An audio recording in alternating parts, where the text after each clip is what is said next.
And this is Boffer Fighting. The reason why you're watching this is I wanted to tell you a little bit about Boffer Fighting, swordplay, and how I teach. First question is, what's a boffer? This is a boffer. It's PVC pipe, PVC insulation, duct tape, and imagination.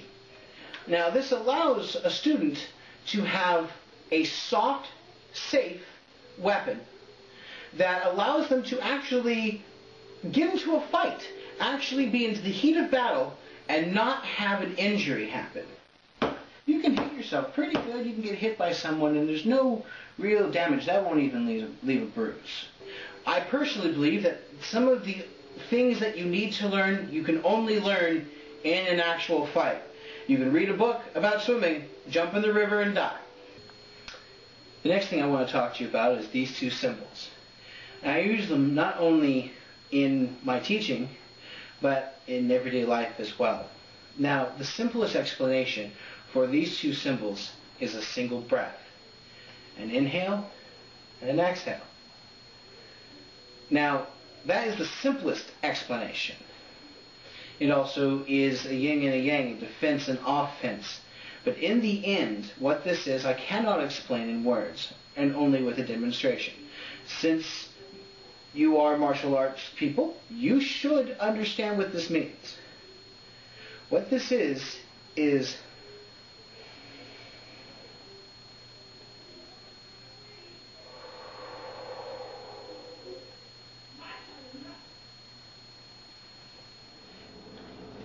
I teach in 3 different tiers.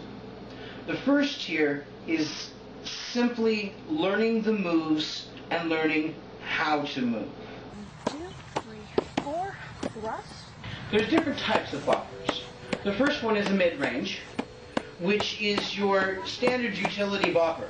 One-handed, allowing for multiple styles. Now this one particularly is made for a beginner. It's a thicker padding. This one is an advanced. As you can see by the thickness of it, this one is more built for movement and quickness, and this one is built more for girth, and it has more padding, great for beginners and kids. These are long blades. Yes, one of them looks like a lightsaber. Now, you'll notice that there's a difference here in the handles. When I first start someone with longsword, I sometimes put this middle piece in to allow to teach them exactly where the hand grip goes.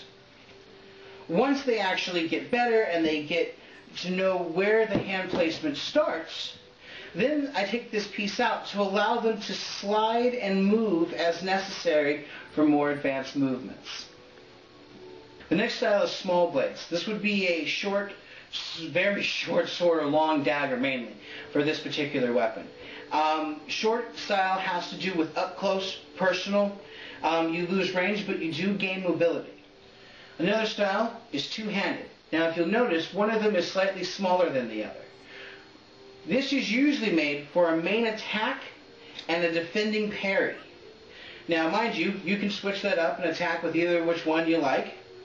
And I also can work with a style where both of the blades are the same length, allowing you to interchange defense and offense quickly without any seams. Finally, special style, which I'm going to use with spear for this to explain.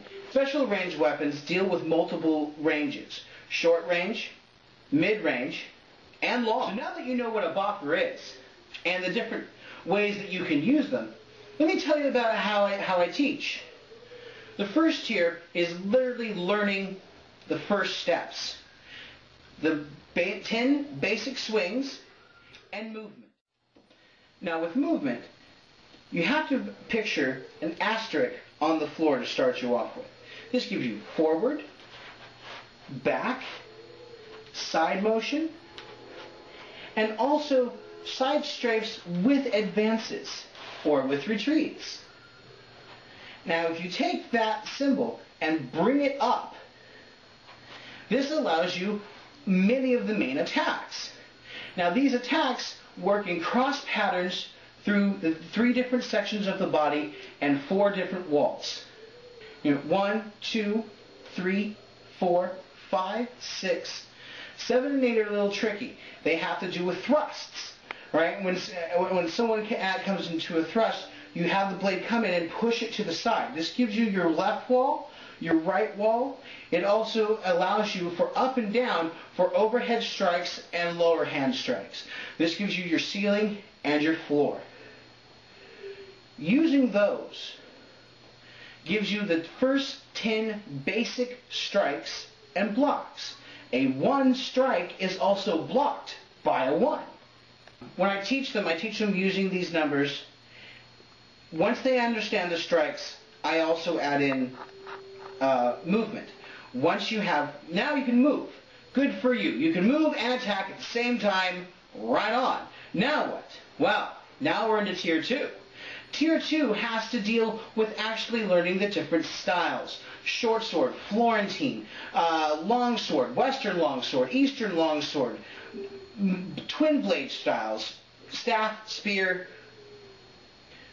Each of those styles has its own particular movements. Now we get to the third tier, which is where a lot of the fun really comes into play. What it has to do with is now that you know how to fight with short sword and you know how to fight with long sword. Now if you take away what is short sword and take away what is long sword, what you have left in both is yourself. I work on 5 different pillars of training. These are honor, respect, control, discipline, and courage.